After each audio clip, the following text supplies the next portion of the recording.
Here we are, movie theater parking lot again. I just got out of seeing Bone Lake or Horny Lake or whatever you want to call it. This was a pretty wacky movie, actually. I don't know if I expected it to be this wacky based on the trailers. The trailers were giving me kind of like Don't Blink vibes, or, just kind of like a highbrow thriller. I would almost say this film is a bit lowbrow at times, though, and I don't mean that in a bad way. I mean, obviously, with a title like Bone Lake, you can imagine, but even just the opening of this movie is insane. So yeah, needless to say, there's lots of laughs throughout this film. There's lots of jokes. But I enjoyed it, I'm not the type of person that needs every movie to be super serious. I kind of like that this was just like a dumb, fun time. It probably would make a pretty good date movie. And there's some good twists and turns throughout. Definitely keeps you entertained. The performances are pretty good too.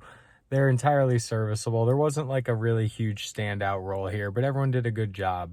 There's some half-decent gore effects, but it's not like a big practical effects showcase or anything like that necessarily. The film does feel a little bit low budget, but for what it is, I think they did a great job. I'm not sure what the budget of this film was, but it looks like they didn't overspend, which is smart. And while I didn't see a ton of marketing for this film, the marketing I did see is pretty cool, so I hope this movie gets some attention, gets some good box office going. But yeah, this isn't your typical slasher or even like horror movie. I'd say it's more like a slow burn thriller, which I love. I'm always saying we need more of these like mid-budget thriller, adult thrillers in theaters. And it's cool that it's an original idea. This isn't based on anything, but I will say it is pretty derivative of some other films I've seen. There's a little bit of Friday the 13th, them being in like a cabin in the woods on a lake and stuff. There's a little bit of Midsummer in here from, the relationship stuff. Even the lead in this film kind of looked like the lead in Midsummer, which is funny. And the movie isn't without its cheesier moments, I will say that, but I kind of liked them. There's some really weird, like, quick zooms. Like, I don't know if they were digital zooms or what. But yeah, there's just, like, some small little moments like that felt a little cheap, but in an endearing way. There's also a couple of, like, kind of clever moments of writing.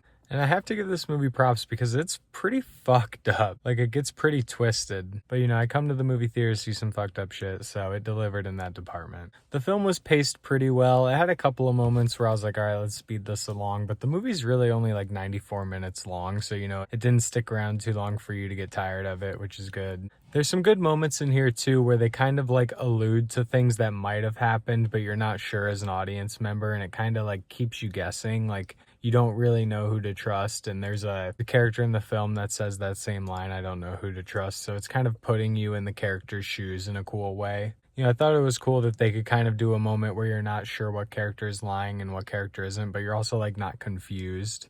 Yeah, this movie wasn't what I thought it was going to be. I'll be honest, this was kind of cheesier than I thought it was going to be, but I also liked it more than I thought I was gonna.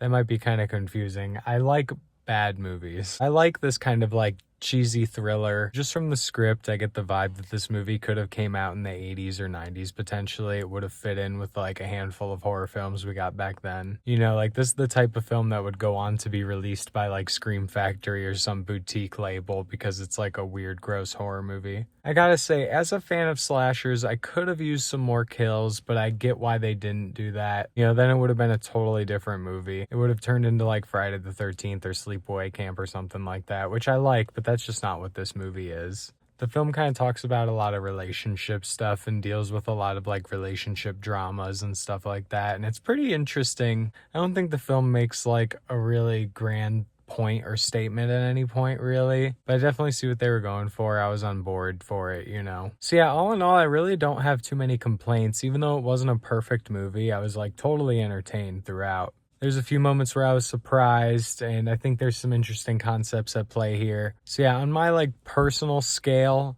out of 5 stars, I'd probably give it like 3.5, maybe 4. I'm really leaning towards 4 stars on this one. It's just kind of silly. And like I said, there's some moments where it feels a little bit cheaply made, but it's also really endearing. So I think that's kind of why I'm leaning towards 4. But yeah, definitely go out and see this one. Take a date if you want to. But either way, just get out to the theater, check this one out, and I'll see you guys next time. Thanks for watching.